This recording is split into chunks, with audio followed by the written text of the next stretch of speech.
Okay, picture this. You log in, you set up your usual squad, and you think you've got the current meta totally figured out.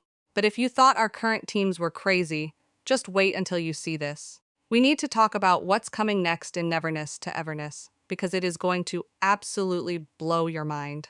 Version 1.1, Dreamwalk Corridor, literally just dropped, and it is the very first major update since the game launched back on April 29th. But before we dive into the insane new meta-defining characters, the massive new map, and the mountain of free pulls waiting in your mailbox right this second, do me a massive favor and hit that subscribe button. It really helps the channel out a lot, and it guarantees you have everything you need to stay ahead of the game with the latest leaks, updates, and pull plans. Let's break this down together, starting with the star of the show. We are getting two brand new S-rank characters, running back to back, and they are going to totally flip how we usually build our teams. Hear me out. First up on the Fading Reverie banner is Lacrimosa. She is live right now from today, June 3rd, all the way until June 24th, giving you a solid 21 days to bring her home. Lacrimosa is a Chaos attribute main DPS, but she isn't just your standard damage dealer. She is the game's very first summoner-type character. Instead of just swinging a weapon by herself, she brings backup, summoning things called Esper Construction to fight alongside her. She is basically the ultimate wildcard for your account. Her whole core mechanic revolves around stacking a brutal debuff called Nightmare onto enemies. This debuff just constantly ticks away, dealing continuous chaos damage while you keep moving. But here is the real why we care moment. At higher awakening levels, Lacrimosa actually reduces the enemy's maximum HP. The damage ceiling just went through the roof. You know those massive spongy bosses that take forever to clear? She doesn't just chip away at them. She literally shrinks their actual health bar. She makes high HP bosses an absolute joke. Right now, she is heavily considered to be one of the absolute strongest characters in the game, a top-tier powerhouse right out of the gate. Alongside her, you can also pull on the Nocturne Special Arc banner featuring an S-Class arc called The Last Rose. But wait, the hype train doesn't stop there. Immediately after Lacrimosa's banner ends on June 24th, there is absolutely no gap. The Forsaken Path banner opens right up, running for 14 days until July 8th. This banner brings us our second limited S-rank character, literally named Chaos. Chaos is a Lexicona attribute character who is affiliated with ETD Division 6. Now, full transparency, his complete kit details are still being confirmed right now. We don't have the full mathematical breakdown yet.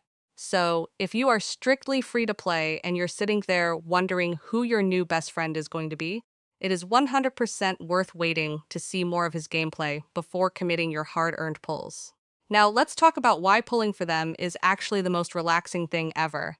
This is going to be so much fun to explain because NTE has one of the most player-friendly gacha systems on the market right now. Instead of just hitting a boring pull button, you engage with the Scarborough Fair system. You actually roll dice and move your piece across a virtual board, and wherever you land dictates your reward. Here are the facts. Hard pity sits at 90 pulls, but soft pity ramps up, starting at 70. Every single 10 pull you do guarantees at least an A-rank character or item. And the absolute biggest game changer? There is absolutely no 50-50 system here. When you hit that pity, the featured character is guaranteed to drop. Plus, all your pity carries over seamlessly between banners. Did you build up pity on the previous Hotaru banner going into today? That progress directly carries over to Lacrimosa's banner right now. Have leftover pity after grabbing Lacrimosa. It rolls right into the Chaos banner later this month. Absolutely nothing is wasted. If you only have the resources for one, definitely go for Lacrimosa right now since her kit is fully known and her banner is longer, but just know your account is safe either way. Okay, so you want to pull for Lacrimosa. Let's get you paid. Right now, there are over 1,000 Annullith and a massive pile of free pulls available on day one, and you do not want to be the person who misses out on these. First things first.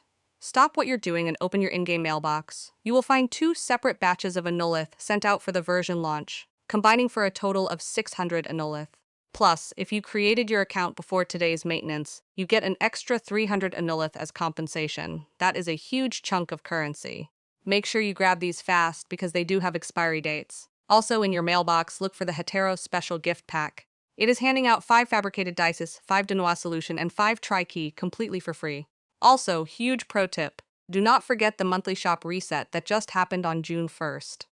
There are solid dice sitting in there, waiting to be exchanged, and some of you definitely forgot. Finally, we have to talk about the new gameplay loop because 1.1 brings so much fresh content.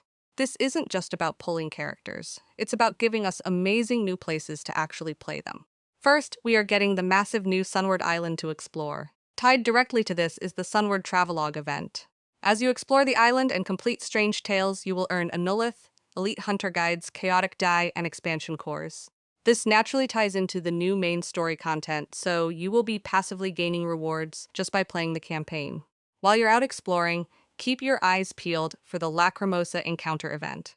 If you find her chilling in the open world and interact with her, you will stack up rewards like more Annullith, Flow Cinema tickets, Elite Hunter Guides, and Chaotic Die. It is super easy to knock out while you are already exploring. But honestly, the coolest new addition is the Underground Circuit Racing event. Yes, we literally have street racing in NTE now. It is one of the new city activities, and you race to earn an event currency called Black Steel Bolts. You take those bolts into the event shop and grab the Polar Knight Racer title, fabricated dice, fawns, and of course, more Annullith. Make sure you prioritize the Annullith and dice first. On top of all that, they added an in-game social media feature called Bagel. The Bagel Creator event rewards you with Annullith, fabricated dice, and fawns just for posting and interacting on the platform. Combine all of this with the 7-day login event, which gives 10 solid dice total just for booting up the game consistently, and the separate version login bonus handing out fawns, beetle coins, and upgrade materials, and your account is going to be completely drowning in resources. This update is an absolute game changer. Between the wild summoning mechanics of Lacrimosa and the endless events, there is so much to dive into today.